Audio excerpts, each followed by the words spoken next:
how comedy is. We've talked about this part where you go see a comic. He got a funny soul though. Like he thinks, very nice. You want to see new shit for the most part. When you see a band, you want to see the shit you know, right? Get to the point. The thing that's interesting that you were talking about, which is weird, is it the only art form where you get to see things as they progress? Yeah. So you're figuring shit out on stage, where music, you've heard you don't hear a band go up and do a rehearsal. Right. Art, paint, you see it when it's done.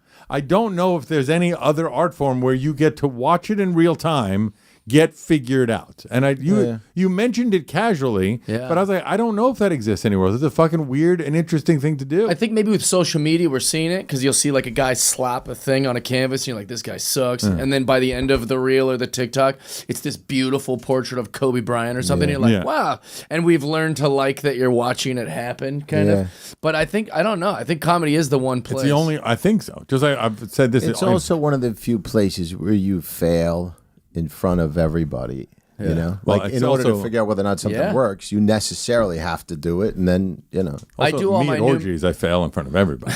Nobody even knows. No, really, you have to fail in a way that it's not. Well, when people first hear me do a bit, because all of my bits come from something that's really bothering me, I sound like an angry jerk. Like if you hear like me on Mondays at this place called Ponchos in Manhattan Beach, that's where I try stuff. And but I don't ever try anything that works there, or that's ready, I guess. Do you live near Callan? No, I live in Sherman Oaks, but I drive all the way out there. But it's funny because, like, I bet I actually said this before to someone recently. Where I was like, if you ask just the people that go to Ponchos, they probably gossip about me. Is that guy okay? Dude, he sounds like a psycho Republican. He's a ranting lunatic. Yeah, like I sound like this angry old man who's just way too political and way too angry. But it's like, because that's the incubator. That's how I'm trying, like the thing. Yeah, but that's Yeah, and then by the time it's good, I'm not doing it at Ponchos again. Right. And but it's the thing that's interesting is also with social media being what it is, your thought that might not be fully baked is out there for the world to see, and then the world wants to cancel you, which is insane. And that's part of what, when you are a comedian, maybe that was just a joke premise that you're trying to work on, and then they fucking want to cancel.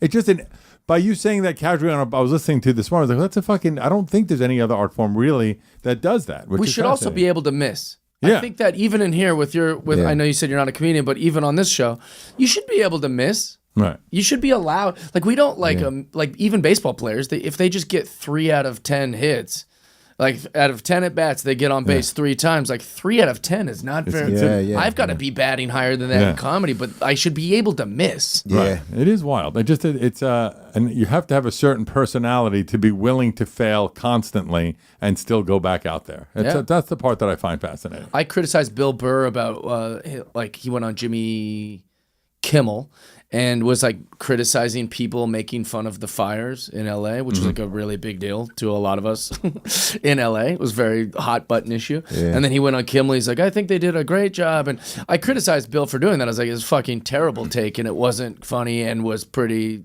for the lack of a better word, insensitive. And everyone was like, oh, God, Jeff. I was like, it doesn't mean I don't think Bill Burr is one of the greatest comics who's ever lived. Yeah. I was just saying he struck out on that, and that's okay. His body of work speaks for itself. Bill Burr's still a genius, and the best did probably what we do.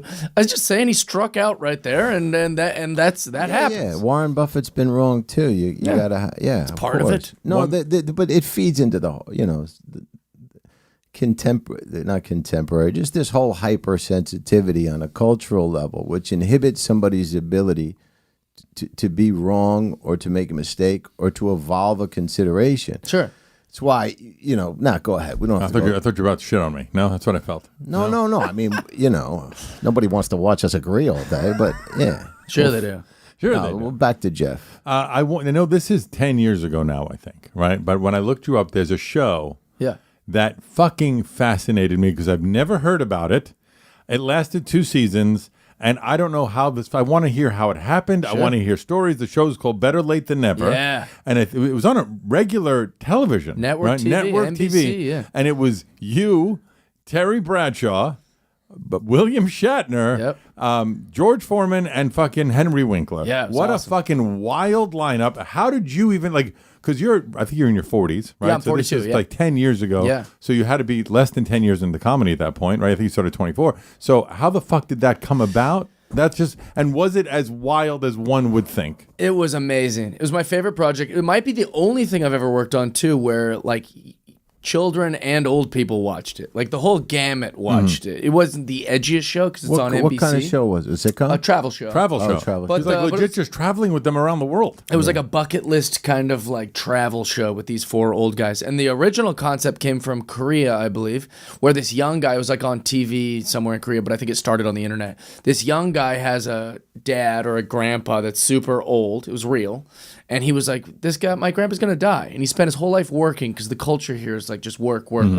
So he's like, I want my grandpa before he dies to go do some stuff and to like see what it's like to live. And he brought 3 of his grandpa's friends. So it was like these 4 old guys and one young guy. Yeah. But the young guy was always screwing everything up, you know? And that's probably produced. Right. But he would be like, we're going to go skydiving. And the old guys are like, I don't want to. I'm old. I don't want to skydive. Yeah. But them getting uncomfortable or them getting mad at him, it was always like he was always kind of messing things up. So they were like, they bought that format at NBC.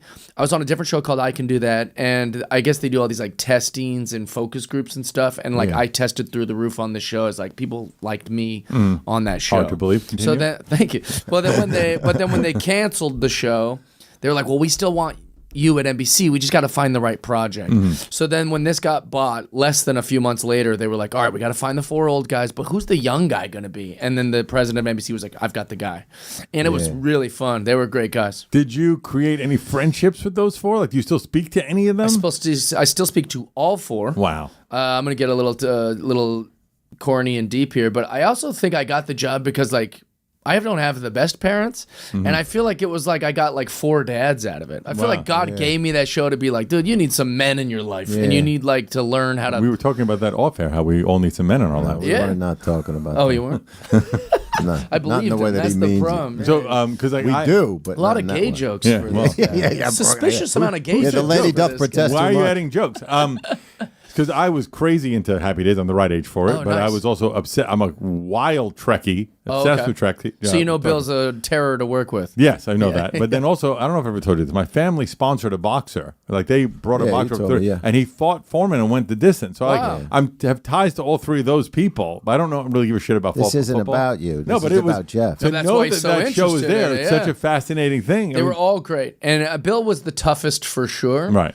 But I give Bill a pass because he's such a fascinating person. He's just like but he is a jerk. Right, and he's also the oldest, But right? he's like in his 90s. Yeah. At that show, when we were taping, he was 86, I think. But like, I don't know how to explain Bill without sounding like I'm being mean. He's well, just it's known. he's like a cat. Yeah. You know, like you ever had like a girlfriend and her cat is like, you finally win the cat over after like 3 months. The cat will go sit by you. he and seems like, like progress. that. Yeah, Yeah, like an eccentric personality. Yeah, but everyone else on the show, me, Terry, George Foreman, Henry, we're like dogs. You know, we're very easy. And we could be annoying, but just push us away if we bother you. And so there was that element. But they're all great guys. And I talked to Terry all the time. He's like my favorite. I spend Thanksgiving, Christmas with him. Yeah, like he's one of Because that show's 10 years ago at this point. So that's amazing. Wow. And actually, I want to go watch those episodes. Oh, you'd love it. Because it just looks so. I love to travel. Dove hates to travel. Really? That's an interesting thing. Is that true? No, Yes, it's true. I don't love it. Right. That's what I just said. I love to travel. He does not love to travel. You said, hey. Oh, okay. He doesn't I just enjoy don't travel. love it. Yeah. Well, it's probably because you're a comedian. You have to travel all the time. Yeah, well, and also I feel like a lot of there was one of those Larry David episodes where he's sitting somewhere in like Studio City or something. The guy had a great view behind him, and David looked out the window and he said, "It's a beautiful view." And the guy said, "Isn't it?" And he said, "I would appreciate that for 30 minutes and never look through it again." And I don't know. I just feel this. Yeah. A lot of it's just in. But if anything, that is a reason to go travel because you're looking at the same view all the time. Go look at a different fucking view. Yeah. But I have a Porsche parked around the corner, and I can get in it. And I really enjoy it. That's why, I can drive it places. So I don't need to go to an I'm airport aware how and wait cars 2 work, hours. by the way. I know that cars let you drive